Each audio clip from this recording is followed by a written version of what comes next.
두 번째 발표는 글로벌 공급망 개편과 정책 과제라는 주제로 선합연구원 김계환 박사님께서 진행해 주시겠습니다. 부탁드립니다. 예, 방금 소개받은 산업연구원의 김계환입니다. 제 주제는 그 글로벌 공급망 재편과 정책 과제인데요.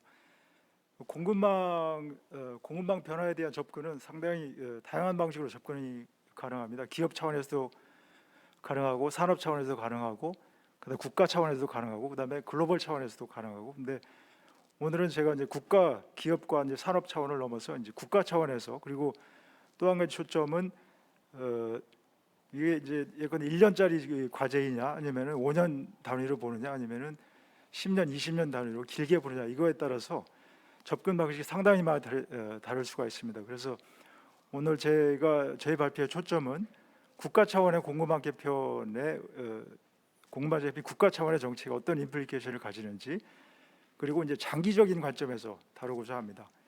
그렇게 하는 이유는 지금 글로벌 공급망의 재편이라고 하는 이슈가 최근에 이제 새로운 뉴 브레튼 우즈 모먼트라는 개념이 나오듯이 1944년도에 브레튼 우즈 회의를 통해서 2차 대전 이후에 전후 경제 질서를 이제 만들었다고 할 수가 있을 텐데, 이러한 개념이 다시 등장했다는 이유는 그때 당시와 비슷하게 글로벌 경제 질서를 재편할 필요성이 제기되고 있다. 그리고 거기에 핵심에 여러 가지가 있겠습니다만은 글로벌 공급망의 재편도 거기에 연관되어 있다. 이런 관점에서 공급망 재편 이슈를 보고자 하는 것입니다. 죄송합니다. 그래서 오늘은 이제 아주 간략하게 지금 말씀드린 그런 관점에서 글로벌 공급망이 글로벌화하는 것을 어떤 관점에서 봐야 되는지 저희들이 이제 인트로덕션에 해당하는 얘기를 말씀을 드리고요. 그다음에 오늘의 초점은 이제 인도 태평양, 또는 이제 과거 정부, 지난 정부에서는 신남방 지역이라고 부르기도 했습니다만, 어떻든 이 지역의 커버리기가 약간 다르기도 합니다만 지역적 초점이 이제 인도 태평양 지역 또는 신남방 지역이다라는 것을 먼저 전제를 하고 그 지역을 중심으로 보겠다는 것이고요. 그래서 두 번째에서는 이 지역을 중심으로 공급망의 글로벌화가 어떤 효과를 만들어냈는지 핵심적인 측면을 짚어보도록 하겠습니다. 그리고 그 세 번째는 이제 지금 사실 글로벌 공급망의 재편의 그 핵심은 탈중국화 생산 기제 이전이라고 할 수가 있을 텐데요. 그것이 주로 어떤 경향을 가지고 있고, 그리고 어떤 동력에 의해서 추진되고 있는지 말씀을 드리고, 그것에 대해서 마지막으로 이제 몇 가지 정책 과제를 말씀드리도록 하겠습니다. 먼저 첫 번째로 그 GVC 또는 이제 오늘 발표에서는 GVC와 GSC를 물론 엄밀하게 따지자면 좀 다른 의미를 가집니다만, 오늘 발표에서는 인터체인저블한 개념으로 이제 사용을 하도록 할 텐데요. 그 생산 조직 방식으로 봐야 된다는 생각을 합니다. 그래서 그게 거래 관계에만 초점을 맞출 수도 있지만 생산 조직의 방식이 예컨대 50년마다 한 번씩 아니면 100년마다 한 번씩 크게 변화한다는 그런 관점을 갖는다는 것이죠. 그래서 20세기의 어떤 지배적인 생산의 조직 방식이라고 한다면 저는 대기업을 중심으로 한 수직통합형 생산 조직이 이제 지배적인 생산 방식이었다. 그리고 그것이 포드주의로 표현되는, 이건 우리나라 자동차 산업을 생각하시면 되겠죠. 과거의 자동차 산업을 생각하시면 되겠죠. 이러한 방식으로 거대 기업을 정점으로 한 수직통합형 생산 조직, 이게 이제 지배적이었던 방식에서 예컨대 70년대 중반 이후로 이것이 수직 해체되는 과정을 거치면서 그것이 글로벌한 차원에서 확장된 것이 결국 글로벌 가치사절 또는 글로벌 공급망의 형성으로 이어진 것이다. 이렇게 생각을 해야 된다는 것이죠. 이러한 변화는 이제 단기적으로 일어나는 것이 아니고 예컨대 50년, 100년마다 이제 지배적인 생산 방식이 교체되는 것과 함께 그것에 동반해서 이러한 변화가 이제 동반되는 것이다. 그런 관점에서 지금 변화를 볼 필요가 있다는 것입니다.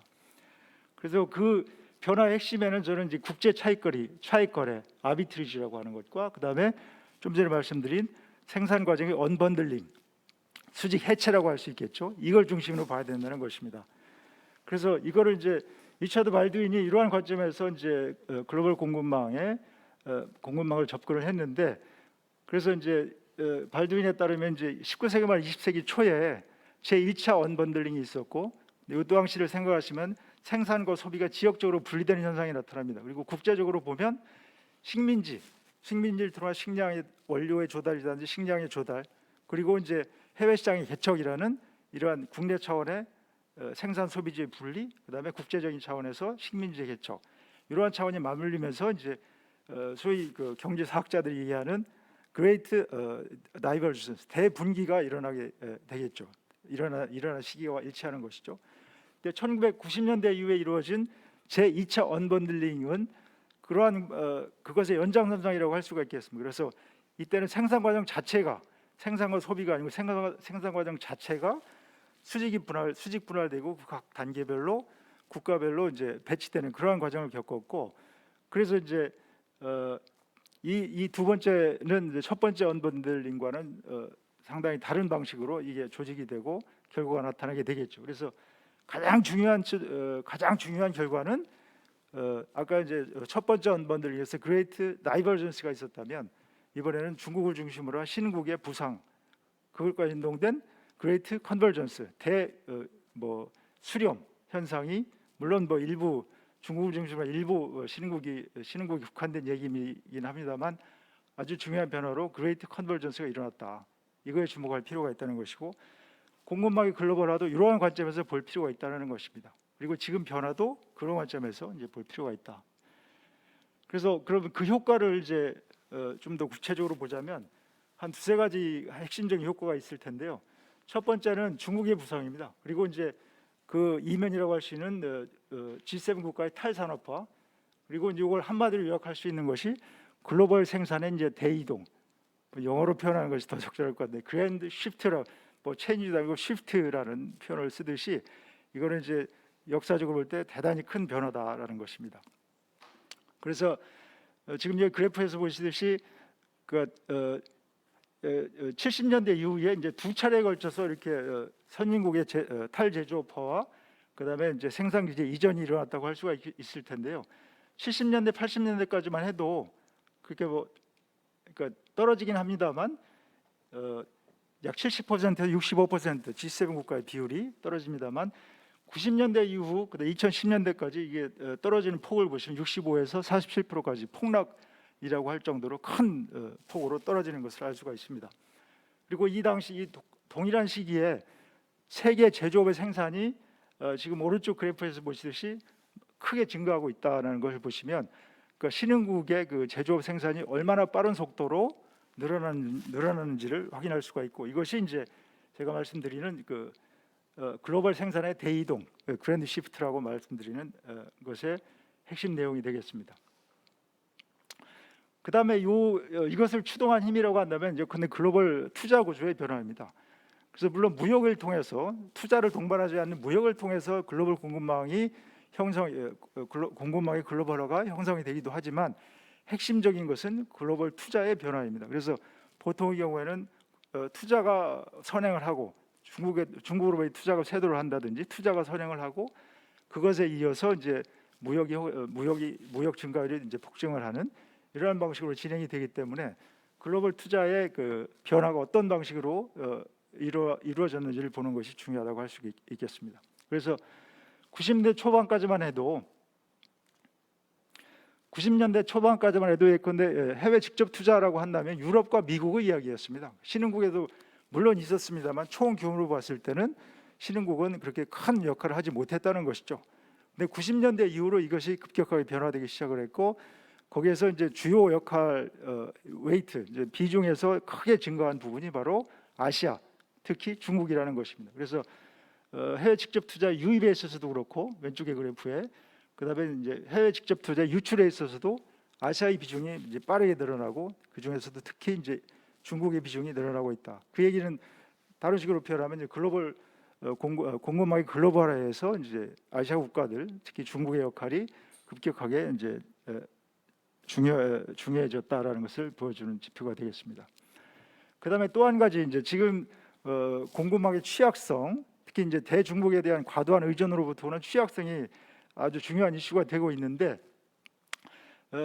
사실은 이제 그걸 이제 그럼 어느 정도까지 이제 그 의존을 하고 있길래 그리고 의존하고 있길래 이렇게 문제가 되는지 그리고 이거를 탈중국화 한다고 했을 때 그게 과연 가능한 것인지 이런 걸 보기 위해서 실제 어떤 품목에서 얼마나 의존하고 있는지 얼마나 과도하게 의존하고 있는지를 좀 봤습니다. 그래서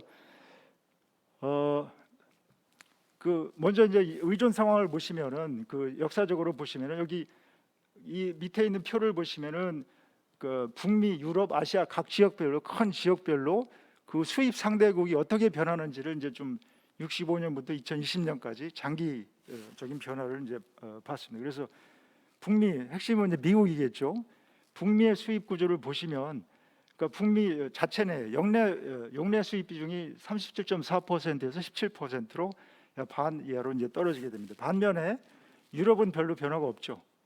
수입 상대국으로서 유럽의 변화는 별로 없죠. 그리고 핵심적인 변화는 아시아입니다. 그래서 아시아가 14.5, 그다음에 예컨 70년대에 뭐 17%에서 39%로 이제 대단히 빨리 크게 증가했다는 걸 알 수가 있고 역시 핵심적인 변화는 이제 중국입니다. 결국 중국은 이제 거의 뭐 교역이 거의 없었다고 할 수가 있겠죠. 그 개혁 개방 이전에는 그러던 것이 이제 2020년에 19%로 늘어났으니까 그러니까 그 무역 구조의 변화, 수입 구조의 변화를 그 이면에 있는 이제 공급망의 구조의 변화를 읽으실 수 있을 것입니다.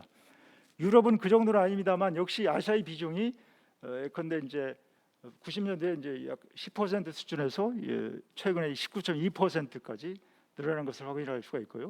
특징인 것은 유럽은 북미와는 달리 역내 무역이 69.2%로 대단히 높은 수준이다. 그러니까 유럽은 독자적인 하나의 그 아시아에 대한 비중이 늘어났습니다만 여전히 이제 유럽은 그 자체 내에 역내 무역이 핵심을 이루는 독자적인 공급망을 구축을 하고 있다. 이렇게 보실 수가 있겠습니다. 그래서 글로벌 공급망이라고 얘기했을 때 공급망이 글로벌화라고 얘기했을 때 그 핵심은 국가 간 대륙 간의 관계를 본다면 북미와 아시아, 특히 이제 미국과 중국의 관계라는 것이죠. 그다음에 아시아는 이제 그 이면의 현상이라고 할 수 있을 텐데 아시아는 역시 이제 역내 무역이 부상을 하고 역내 무역이 중에서 중과를 하고 북미 무역이 감소하는 방식으로 이제 변화가 됩니다.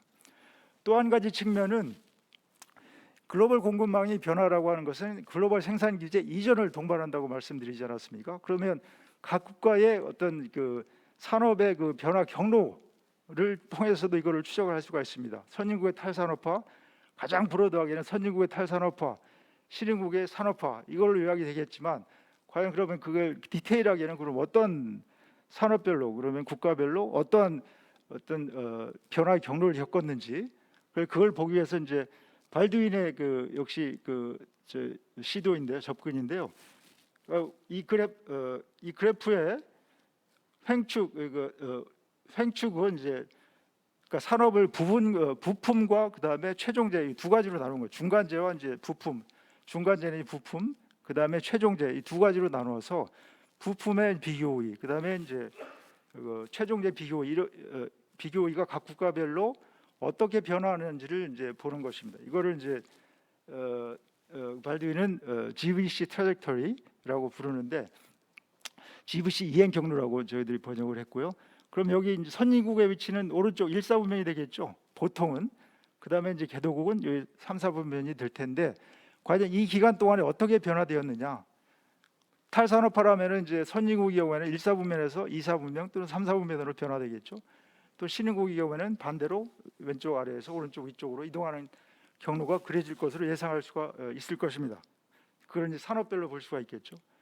그걸 이제 시도하는 것인데 미국의 경우에는 대부분의 경우에 여기 보시듯이 이제 영을 중심으로 가로 세로 영을 중심으로 이제 다 아래쪽에 있고 왼쪽에 있습니다. 그 얘기는 뭐냐면 부품에 있어서나 그 최종재에 있어서나 비교 열위에 있는 몇 가지 한 4개 주요한 산업에서 열위에 있었다. 그리고 이 90년대 또는 95년도부터 2020년까지 이 경로를 보시면 오른쪽 위쪽에서 왼쪽 아래쪽으로 이동하는 경로. 그러니까 최종재에 있어서나 부품에 있어서나 비교 열위가 더 악화되는 방식으로 변화되었다. 이렇게 결론을 낼 수가 있겠습니다. 이걸 한마디로 표현하면 이제 탈산업화 이렇게 표현했던 것이고요. 그래서 독일의 경우는 상대적으로 좀 많이 다릅니다. 역시 제조업 중심 국가라 일사분면에 있는 경우가 많습니다. 그래서 이것이 상당 정도 왼쪽으로 가긴 하지만 그렇다고 비교의리로 변화되는 것은 아니고, 그리고 때로는 자동차 산업의 경우에는 일시적으로 최종적의 경우에 위쪽으로 올라가는, 그러니까 비교의가 더 강화되는 방식으로 변화도 관측할 수가 있습니다.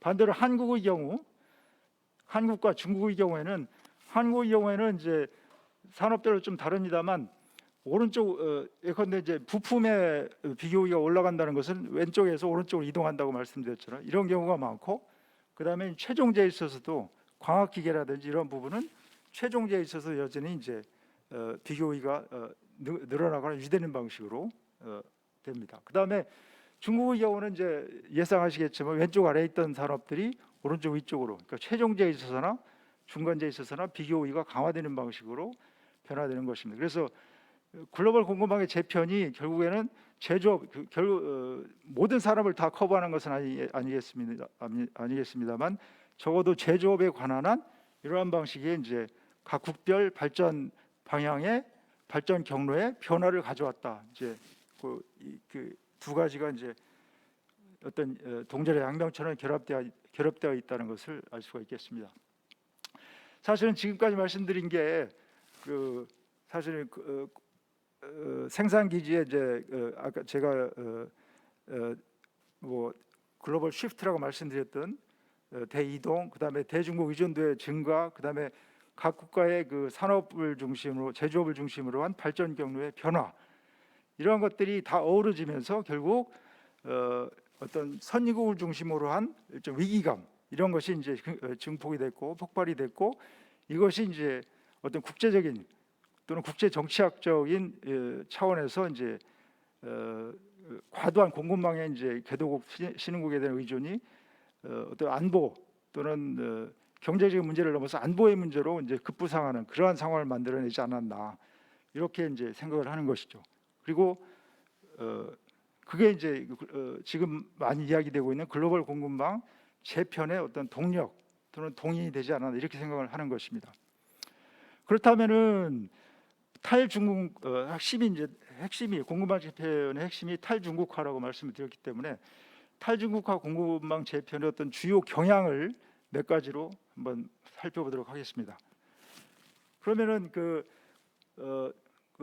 구체적으로 보시기 전에 글로벌 공급망 구조 변화의 주요 동력이라는 게 도대체 무엇이냐? 지금 이제 아까 말씀드린 것 이외에도 여러 가지 변화들이 이제 겹쳐 있다고 할 수가 있을 텐데요.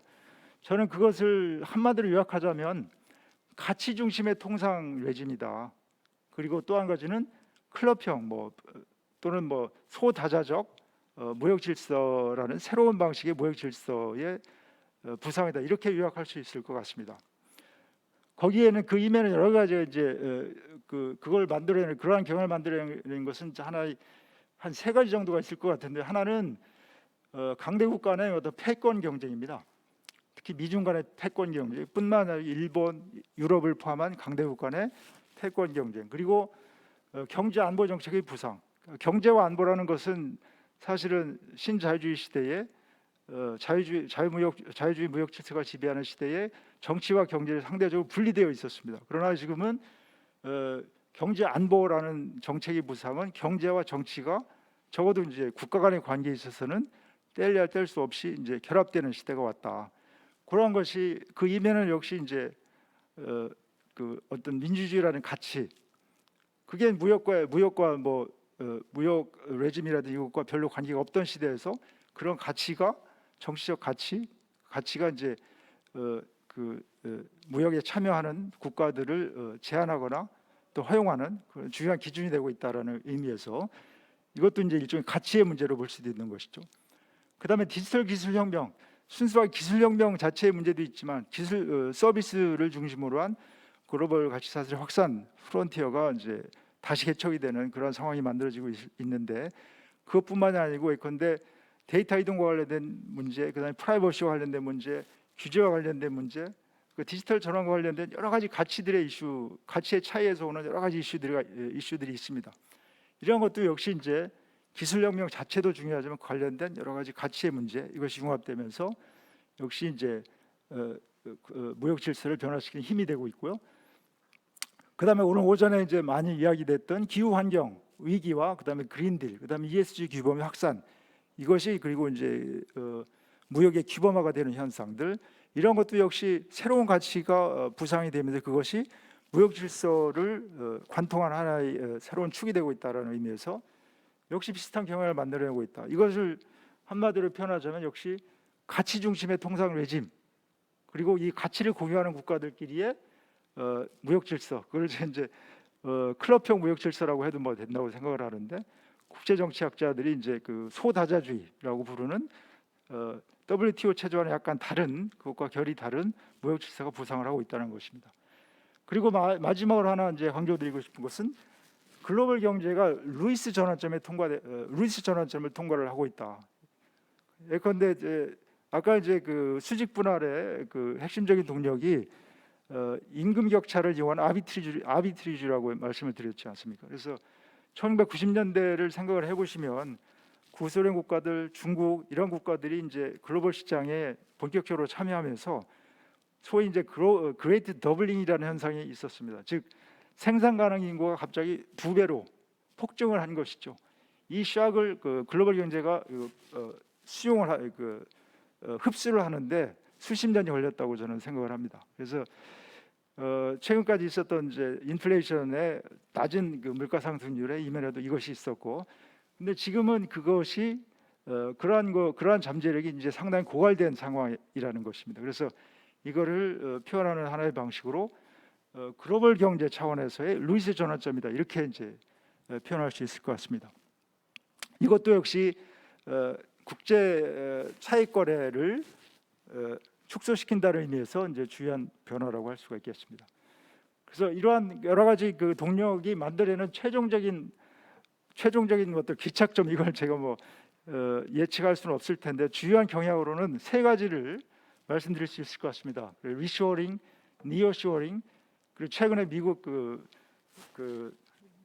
옐렌 장관 얘기를 했듯이 프렌드 쇼어링 경향, 이 세 가지를 요약을 할 수 있을 것 같습니다. 내용이야 뭐 잘 아실 것 같고요. 프렌드 쇼어링은 이제 가치를 공유하는 국가들끼리의 그 공급망 동맹이라고 표현할 수 있을 것 같습니다. 그래서 이것이 만들어내는 경향의 핵심적인 두 가지 방향은 역시 이제 지역 중심의 블록화, 그러니까 유럽은 유럽 중심, 북미는 북미 중심, 그리고 아시아는 아시아 중심의 그 지역 블록화가 강화되는 방향으로 가는 경향. 또 한 가지는 가치 기반으로, 그 대륙을 가로질러서 가치 기반으로 블록화가 형성되는 경향. 이 두 가지 경향이 이제 경쟁을 하고 있는 것이 아닌가. 그리고 이제 이 두 가지 경향이 가장 첨예하게 부딪히는 지역이 아시아 지역이고, 그리고 이제 인도 태평양 전략, 또 인도 태평양 지역이라고 부르는 이 지역이, 이 두 가지 경향이 중국이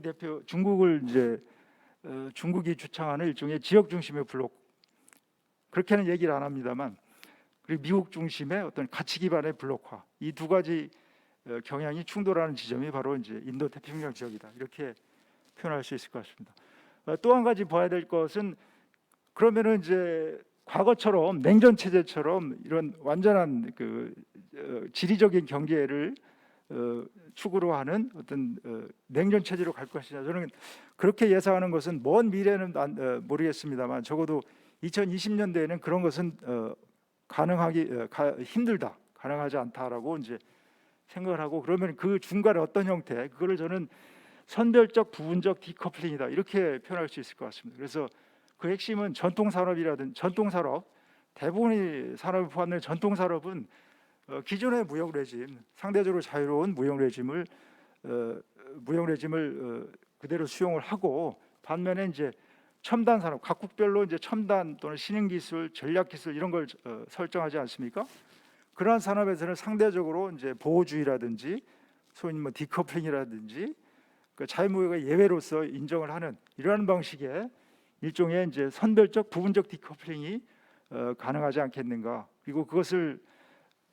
그리고 이제 그걸 뒷받침하는 어떤 지정학은 과거의 이제 자유주의적 국제 질서와도 다르고, 우리가 과거에 경험한 냉전 질서와도 다른 일종의 이제 복합 지정학적 질서, 이렇게 예상할 수 있는 게 아닌가. 그러면은 이제 간략하게 지금 말씀드린 전통 산업과 이제 첨단 또는 전략 산업을 구분을 해야 될 텐데, 전통 산업의 경우에 사실은 주로 아시아 지역을 중심으로 본다면 역시 팬데믹 이전부터 이미 많이 변화가 시작되었고, 그것은 중국을 떠나서 아시아 국가로 이동하는 경향이 핵심이다, 이렇게 말씀드릴 수가 있겠습니다. 그래서 실제로 팬데믹 이후를 보시면 예컨대 미국의 대중 수입의 감소, 상위 품목에서 그럼 어떤 나라가 미국의 이제 수출을 늘렸는지 이런 걸 보시면, 미국이 중국의 수입이 감소하는 사이, 수입 점유율이 미국의 수입 점유율이 감소하는 사이에 베트남이라든지 대만, 태국, 그리고 이제 SSD와 같은 이제 기술 수준이 상대적으로 높은 산업에 있어서는 한국이라든지 대만, 이러한 나라들이 중국의 수입 감소율을 대체하는 방식으로 변화가 일어나는 것을 확인할 수가 있습니다. 결국 아시아 내에서의 재편이라는 것이죠. 글로벌 공급망의 재편이라는 것이. 그다음에 탈중국화가 이제 쉽지 않다는 걸 보여주기 위해서, 예컨대 한국과 미국과 일본, 독일의 중국 수입에 대한 의존도 이런 걸 조사를 해봤습니다. 그래서 상당히 많은, 우리나라 같은 경우에 이제 50% 이상인 중국 수입률이 50% 수입 비중 50% 이상인 품목들이 이제 1000개 이상일 정도로 대단히 많고, 미국도 소비재를 중심으로 합니다만 대단히 많습니다. 일본도 마찬가지고요.